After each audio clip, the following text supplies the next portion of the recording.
मुसलमान भी अब जो है पाकिस्तान की तरफ देख रहा है। राहुल गांधी जी, मुसलमान जो है इस देश का, हिंदुस्तान को अपना मानता है, जन्मभूमि कर्म भूमि मानता है। वो किसी और नहीं देख रहा, और पाकिस्तान की ओर तो बिल्कुल नहीं देख रहा है। और आप इतनी हल्की बात करके राजनीतिक रोटियां तो जरूर सेक रहे होंगे, लेकिन एक पूरे सभ्य समाज को आप कटघरे में खड़ा कर रहे हैं, वैमनस्य पैदा कर रहे हैं। इसीलिए मैं कह रहा हूं कि जहां पे भाषणों का स्तर, वक्तव्यों का स्तर इतना हल्का और इतना गिर जाए, उन वक्तव्यों को, उन भाषणों को बहुत गंभीरता से नहीं लेना चाहिए। ठीक है। और उनके बारे में चर्चा करना बेकार है जी। क्या ये निशाना खुद मनमोहन सिंह जी की सरकार की नाकामी के ऊपर नहीं है? क्या राहुल गांधी के शब्द अखिलेश जी के और के पूरी समाजवादी पार्टी को कटघरे में नहीं खड़ा करते, जिनके साथ मिलकर केंद्र में आप सरकार बनाते हैं? और तीसरा सवाल मेरा ये कि क्या आईबी वो मलेरिया उन्मूलन का दफ्तर है क्या, कि कोई भी जाएगा और जानकारी लेकर बाहर आ जाएगा?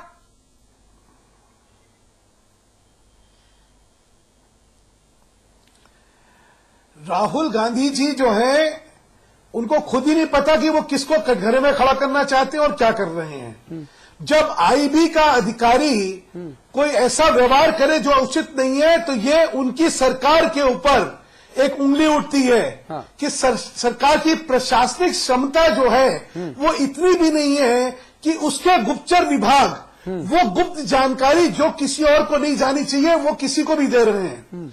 तो इसलिए मैंने कहा, मुझे आप फिर वही गंभीरता से राहुल गांधी के बयानों पे प्रश्न उठा रहे हैं। प्रश्न कोई गंभीर व्यक्ति के बयानों पे गंभीरता से उठाइए। एक मस्करे बयान पे, एक बच्चे के बयान पे क्या हम लोग गंभीरता से चर्चा कर रहे हैं? इस बच्चे के बारे में मुझे सवाल उठाना इसलिए पड़ा कि आज झांसी में नरेंद्र मोदी जी ने लगभग 7 मिनट इस बच्चे पर खर्च कर दिए। तो मुझे लगा कि नहीं, अब ये मुद्दा जेरे बहस होना चाहिए, देश के सामने आना चाहिए।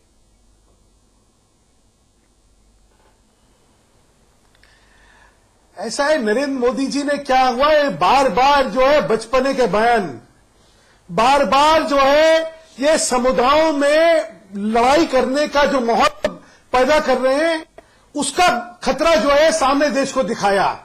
आप इनका देखिए कि इन्होंने अपनी दादी की शहादत के बारे में जो बयान दिया था, क्या बयान दिया इन्होंने कि दादी की मौत को देख के मुझे कई साल तक गुस्सा रहा।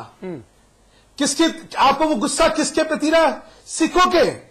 इसीलिए 5000 सिखों का आपने यहां पे कत्लेआम करवा दिया। वो निर्दोष, उनका क्या कसूर था? आपकी दादी और आपके पिताश्री, उनकी शहादत के पीछे उनके राजनीतिक कार्य थे। लेकिन ये जो 5000 निर्मम हत्याएं हुई सिखों की, जो निर्दोष थे, उनके खून के पीछे उनकी क्या राजनीति थी? ठीक है। अरे आप जब अपनी दादी के बारे में गुस्से की बात करते हैं, हाँ। तो आपको इन 5000 सिखों के खून को खून नहीं लगता है? ठीक है, पानी दिख रहा है। ठीक है। आपकी अखिलेश प्रताप सिंह साहब के पास चलूंगा मैं। लखनऊ में आप कांग्रेस के राष्ट्रीय प्रवक्ता हैं। यहाँ पर एक सबमिशन और है कि हम सारे देशवासियों को शहादत और दुर्घटना, इन दोनों में फर्क करना आना चाहिए। मृत्यु का कारण क्या था और वो कारण शहादत था या दुर्घटना, ये हमको सबसे पहले तय कर लेना चाहिए। मैं किसी व्यक्ति विशेष या अमुक घटना के बारे में बात नहीं करना चाहता, मैं केवल एक डिस्क्लेमर यहां लगा रहा हूं। भाई अखिलेश प्रताप सिंह साहब, बहुत बहुत स्वागत आपका। मैं सिर्फ इतना पूछना चाहता हूं कि आईबी के जरिए जो सूचना राहुल गांधी के द्वारा पूरे देश को पता चली, क्या वो सूचना केंद्रीय गृह मंत्री माननीय श्री सुशील कुमार शिंदे साहब और देश के प्रधानमंत्री मनमोहन सिंह, मैं बीजेपी की जुबान बोलने लगा, मनमोहन सिंह निकल रहा था, लेकिन मैंने अपना को दुरुस्त किया और मनमोहन सिंह जी बोला, क्या मनमोहन सिंह जी और सुशील कुमार शिंदे साहब, इन दोनों को भी वो खुफिया जानकारी है जो राहुल गांधी को जी को है? ये रुक नहीं रहा तुम्हारा कानून। सबसे पहले मैं जो कुछ सवाल भाजपा के साथियों द्वारा उठाया गया उसका जवाब दे दूं। नहीं, पहले मेरे सवालों का जवाब देने से शुरुआत कीजिए, उसका भी दूंगा। बता रहे हैं कि राहुल गांधी को क्या जवाब दूं, बच्चे हैं, हल्के हैं, फला है, धमाका है, और जो इनके सर्वे सर्वा है जहां से मोदी से शुरू होकर मोदी जी पे खत्म होती है, अपने भाषण के 90% भाषणों में राहुल गांधी पे ही बिलबिलाहट दिखी है। कह रहे हैं कि मुझको प्रधानमंत्री बनाया गया है, जल्दी से मुझे कुर्सी दे दो। देखिए व्याकुल भारत कितने हैं, खुद कह रहे हैं कि जल्दी दे दो, प्रधानमंत्री ने तो चौकीदारी बना दो। गुजरात का चौकीदार तो बनाया वहां की जनता ने। आधा मंत्रिपरिषद जेल में है, दर्जनों अधिकारी जेल में है, लोकतंत्र समाप्त है वहां। कानून व्यवस्था देख ही रहे, विकास देख ही रहे, ऐसा चौकीदार देश को चाहिए। और कितनी जल्दी में है, कितने व्याकुल भारत हैं। और उनकी भाषा से लग रहा है कि दुकान बंद होने का एहसास और इल्हाम इनको हो गया है। अच्छा, आज जो बोला है इन्होंने, और वही कुछ माननीय सुधांशु जी को भी लगा, कह रहे हैं कि इनके पास इटली का व्यवस्था जाने का अल्टरनेट है। ये परेशानी है कि जो ख्वाब देखा है आरएसएस ने, जो आरएसएस ने अपना मुखौटा फेंका है, उसकी उम्मीदें खत्म होती जा रही हैं।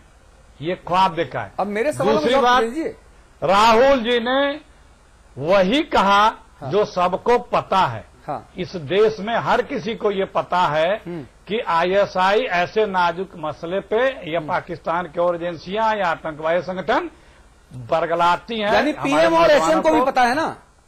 अभी मैं ना आपको उदाहरण दे रहा हूँ, पता है ना अखिलेश भाई। मैं आपको उदाहरण दे रहा हूँ अखिलेश भाई, अखिलेश भाई, अब्दुल करीम टुंडा, अखिलेश भाई, कल भी हमारी आपकी इसी मुद्दे पर बहस हुई थी। मेरा एक बहुत इसमें एक छोटा सा सप्लीमेंट है, सप्लीमेंट्री क्वेश्चन है, क्या आईबी ऐसे किसी व्यक्ति को ब्रीफ करने के लिए अधिकृत है जो सरकार का हिस्सा नहीं है? और जहां तक मैंने 25 बरस में देखी है पत्रकारिता के जरिए सरकार के चाल चलन को समझा है, आईबी सरकार में भी बंजर भूमि विकास मंत्री को ब्रीफ नहीं करती, पशुपालन कुक्कुटपालन मंत्री को ब्रीफ नहीं करती। को भी सूचनाएं मिलती हैं।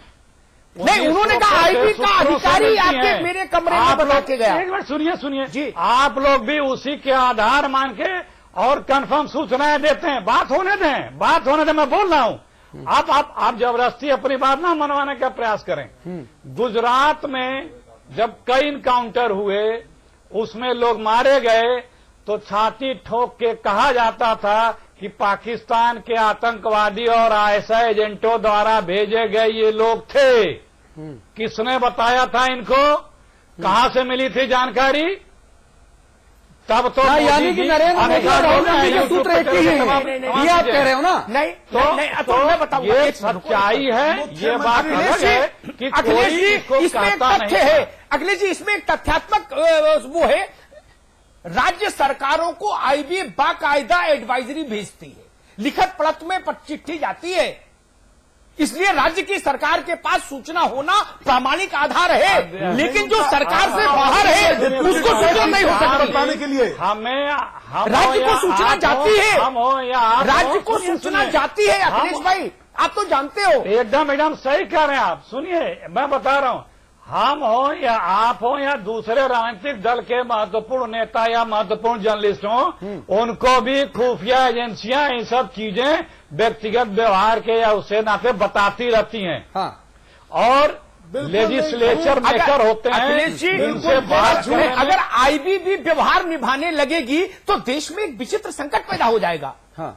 आईबी और रॉ व्यवहार निभाने की चीज नहीं है ना। ऐसी व्यवहार तो सीआईडी निभाती है, एलआईयू निभाती है, लोकल एसपी दरोगा निभाता है। राष्ट्र के हित में नहीं है ये खबर। क्या ऐसी है कि जो हित में नहीं है?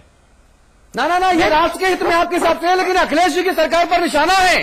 भाई वाजपेयी जी, अगर मुजफ्फरनगर में दंगे हुए और दंगा पीड़ित जो शिविरों में रह रहे हैं, अगर वो पाकिस्तान की खुफिया एजेंसी आईएसआई के संपर्क में है, तो ये अखिलेश जी की सरकार की नाकामी नहीं है क्या?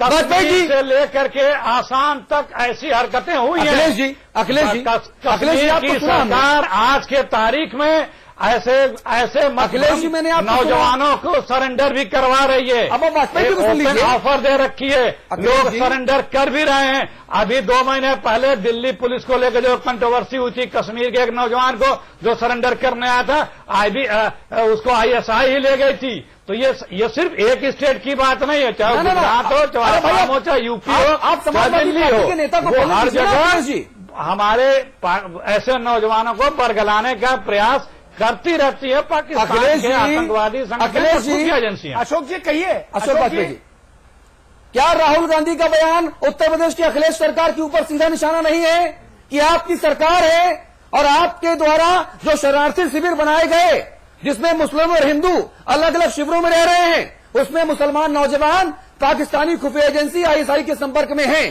क्या ये अखिलेश जी की सरकार की नाकामी नहीं है?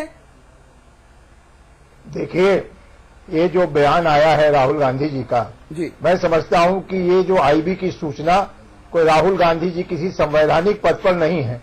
ये उनके पास सूचना कैसे पहुंची, ये गोपनीय सूचना थी। और फिर भारत इस समय देश में कांग्रेस के नेतृत्व में सरकार चल रही है, उनकी सरकार अभी तक उन्होंने क्या कार्रवाई की? अगर उनके पास ऐसी सूचना थी, उनको कार्रवाई करनी चाहिए थी। और इस तरह की गोपनीय सूचना किसी जो संवैधानिक पद पर नहीं है वहां देने की आवश्यकता क्या थी?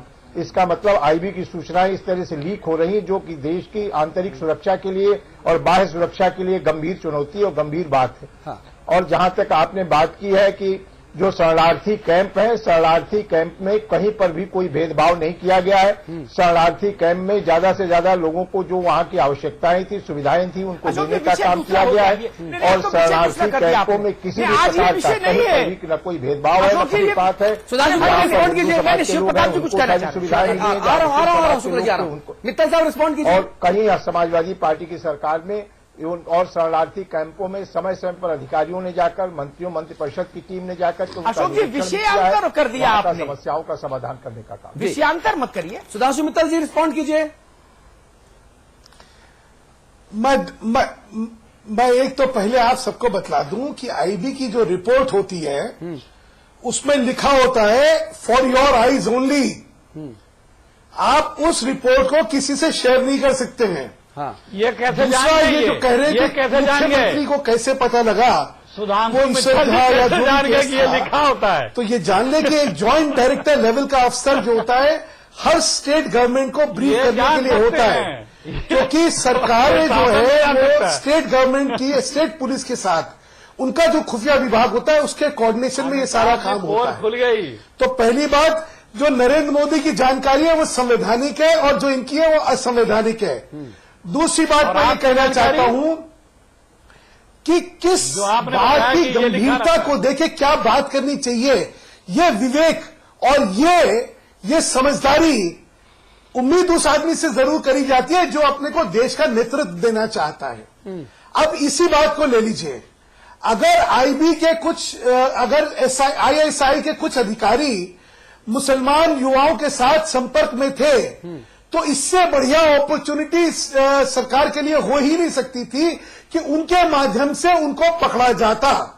आज इस बात का खुलासा करके आपने आईएसआई के जो ऑपरेटिव्स थे यहाँ पे, जो उनके सेल्स हैं यहाँ पे, उनको आपने निकल जाने का मौका दे दिया। आपने राष्ट्रीय सुरक्षा पे इतना बड़ा जो कुठाराघात हो सकता था उसको जो है खत्म करने के मौके को अपनी इस इंडिस्क्रिशन से आपने खत्म कर दिया। इसीलिए मैं कह रहा हूं कि राजनीति का स्तर, सोच का स्तर और वक्तव्य का स्तर ये इतना गिरा रहे हैं कि ना केवल उसके बारे में क्या चर्चा करी जाए, ये तो राष्ट्रीय सुरक्षा के विषय पर ही एक प्रश्न चिन्ह लगा देते हैं। मैं फिर कहना चाहता हूं, आपको राजनीति करनी है तो देश के मुद्दों की राजनीति करिए। आप भ्रष्टाचार की राजनीति करिए। आप कहिए कि महंगाई में क्या होना है। आप देश की सुरक्षा, आंतरिक सुरक्षा, महिला सुरक्षा, माओवाद, आतंकवाद, पाकिस्तान, चीन, अमेरिका, इसकी बात करिए। आप पेट के भूख की बात करिए। आज आप राज्यों के अंदर जो विघटनकारी शक्तियां लगी हो उनके बारे में बात करिए। जहां जहां स्थिति बात करिए। ये देश के सामने असली इशू है। आज का युवक के पास जो है काम नहीं है। आज व्यापार ठप हो चुका है, अर्थव्यवस्था से मरा गई है, इसकी बात करिए। लेकिन आप बात क्या कर रहे हैं? आप सांप्रदायिक राजनीति की बात कर रहे हैं। आप बार बार कभी कश्मीर, कभी आप सिखों को भड़का रहे हैं, कभी आप मुसलमानों को भड़का रहे हैं। आप देश के अंदर सिर्फ एक सांप्रदायिक राजनीति इसलिए करना चाहते हैं क्योंकि मुद्दों के बारे में आपके पास जवाब नहीं है। ठीक बात है। देखिए, ये भी विडंबना देखिए। आपको बता रहा हूं, शुक्ला जी रिस्पॉन्ड कीजिए। भाजपा जो है वो सांप्रदायिक संगठन है और भाजपा क्या कह रही है? भाजपा कह रही है हम विकास के मुद्दे अरे पर आप बोलिए, राजनीति पूरे करेंगे। टाइम बोलेंगे। और जो अपने आप को धर्मनिरपेक्ष ना ना ये सी- प्रश्न पूछेंगे तब बोलेंगे। ना क्या पूछा? नहीं सुना था। ना ये सीनियर जूनियर का लिहाज कर रहा है। हाँ तो जी बोलिए। जी मैं कह रहा हूं कि जितनी भी चीजें हैं सामने ही आ रहा है कि उत्तर प्रदेश सरकार को राहुल गांधी के खिलाफ अब मुकदमा दर्ज कराना चाहिए।